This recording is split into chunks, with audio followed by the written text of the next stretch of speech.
बिस्मिल्लाहिर्रहमानिर्रहीम अस्सलाम वालेकुम welcome back to my channel. उम्मीद है आप सब खैरियत से होंगे।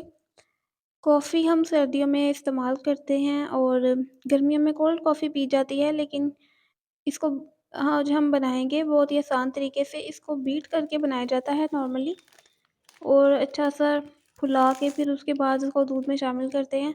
तो आज ये बोतल के साथ मैं बना के आपको इसका रिज़ल्ट शेयर करूँगी।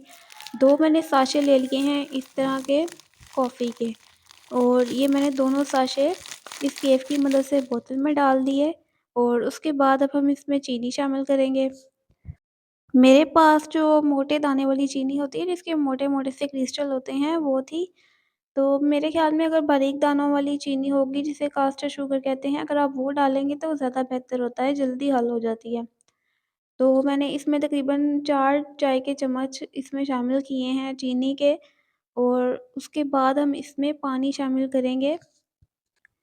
पानी आपने इसमें तकरीबन 2 खाने के चम्मच कम से कम शामिल करना है। मैंने पहले डेढ़ खाने के चम्मच 1 एंड हाफ़ टेबल स्पून डाला था, क्योंकि अगर इसमें पानी ज़्यादा हो जाए तो फिर भी ये लिक्विडी सी हो जाती है, फूलती नहीं है। और अगर पानी थोड़ा-सा कम होगा तो इसमें झाग नहीं बनेगा और चीनी भी हल नहीं होगी, तो पानी एहतियात से डालना पड़ता है। आप चाहें तो मेजरिंग स्पून से 2 टेबलस्पून पानी के डाल लीजिएगा। अब इसको हम ढक्कन लगा देंगे और अब हम इसको शेक करेंगे। अब आप किसी बच्चे को बोतल पकड़ा दें और उसे कहें अच्छी तरह से जान लगाए, और बच्चे खेल-खेल में ही इसको आपको बीट कर देंगे।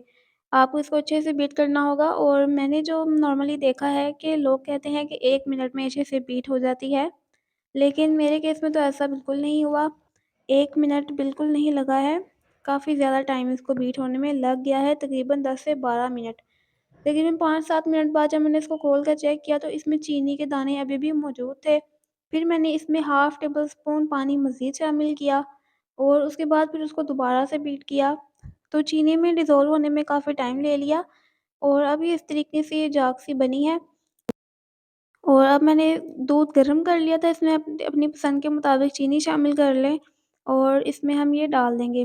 ये थोड़ी-सी जो कॉफ़ी मैं टॉप पे डाल रही हूँ, ये तो मैं सिर्फ़ गार्निश के लिए, एक डिज़ाइन वग़ैरह देने के लिए बना रही थी, तो इसकी ज़रूरत नहीं है।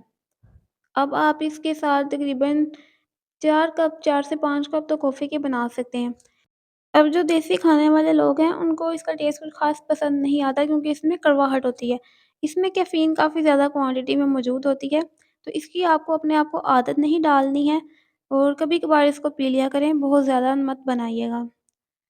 कश्मीरी कहवा जो होता है, कश्मीरी चाय वाला कहवा, वो बेहतरीन होता है, और कश्मीरी चाय की रेसिपी मैं आपको 1-2 दिन में शेयर करूँगी।